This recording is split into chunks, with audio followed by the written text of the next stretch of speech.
30 लाख रोजगार हैं जो आज खाली पड़े हैं, उसको हम भर के आपको दे देंगे। हर ग्रेजुएट को 1 साल के लिए पेड अप्रेंटिसशिप का अधिकार। Law on paper leak so that we formalise how exams are done.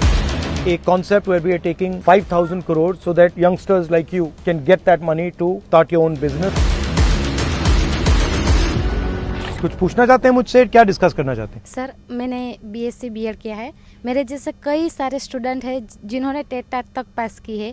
सरकार है कि वो कायमी भर्ती नहीं कर रही। तो सर जी, हमें आपसे ये उम्मीद है कि आपकी सरकार आए और हमें कायमी भर्ती मिले।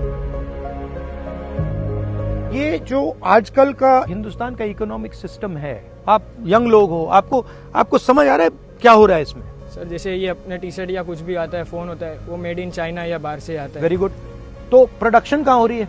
बाहर से। चाइना में? चाइना से। तो जॉब कहाँ जा रही है? बाहर जा रही है। ठीक है, उसको बेच कौन रहा है? जो उद्योगपति और वो उनके। तो क्या हो रहा है, चाइना का माल हिंदुस्तान में बेचा जा रहा है। चाहे वो सेलफोन हो, इसके सारे के सारे कंपोनेंट्स चाइना से आएंगे, यहां पे असेंबल कर देंगे और फिर कहेंगे made in India. Not made, it is not made in India, it is assembled in India. Assembly में और मेक इन इंडिया में बहुत फर्क है। मेक इन इंडिया मतलब ये पूरा का पूरा जो इसका स्ट्रक्चर है ये यहां बना है, लाखों युवाओं को रोजगार मिल रहा है। असेंबल्ड इन इंडिया मींस इसके सब पार्ट चाइना में बन रहे हैं और वहां पे मतलब 10, 15, 20 लोगों को जॉब मिल रहा है और यहां पे एक बंदे को जॉब देना वो जोड़ रहा है। और हमारे उद्योगपति क्या कर रहे हैं, चाइनीज प्रोडक्ट को यहां बेच रहे हैं, फायदा चाइना के बंदे को हो रहा है और हमारे बड़े उद्योगपति को। 30 लाख रोजगार हैं जो आज खाली पड़े हैं, उसको हम भर के आपको दे देंगे। बिना प्रोडक्शन के सिस्टम को शुरू करना हिंदुस्तान के सामने कोई चारा नहीं। हमें सिंगल माइंडेड यही कहना चाहिए, भैया मेड इन इंडिया, चाइना में माल बिकेगा और हमारे युवा ये करके दिखाएंगे। ये माइंडसेट ये होना चाहिए। जो भी जितने भी स्टूडेंट्स ग्रेजुएट या पोस्ट ग्रेजुएट होके निकलते हैं और कहीं जगह बाई चांस अगर वो जॉब प्लेसमेंट आ गया तो उसमें जॉब सिर्फ कॉल सेंटर। यही जो प्रॉब्लम है, इसको सॉल्व करने के लिए हमने अपने मैनिफेस्टो में एक चीज प्रपोज की है। हर ग्रेजुएट को, चाहे वो डिप्लोमा होल्डर हो, चाहे वो कॉलेज यूनिवर्सिटी ग्रेजुएट हो, हर ग्रेजुएट को right to apprenticeship they.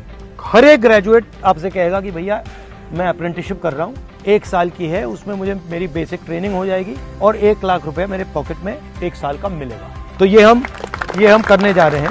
We are thinking of a concept where we are taking 5,000 crores right now and sending it to the districts so that youngsters like you can get that money to start your own business.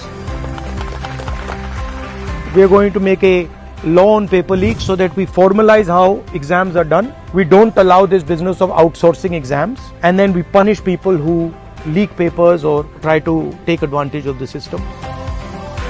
University degree का मतलब यही है ना कि आपको रोजगार मिलेगा और सैलरी मिलेगी, मगर लोग ये कहते हैं कि भैया मैं डिग्री ले लूंगा, बट फिर नेक्स्ट स्टेप जो है कि भैया पैसा कहाँ है, किसके हाथ में है, मेरे पास आ रहा है नहीं आ रहा, वो सवाल पूछते ही। तो मेरी थिंकिंग है कि एग्जैक्टली आपको पता लग जाना चाहिए। मैं क्रिकेट खेलता हूँ, हर रोज प्रैक्टिस कर रहा हूँ और उधर जैसा बैठे हुए हैं, उसको आपने क्रिकेट का चेयरमैन बना दिया।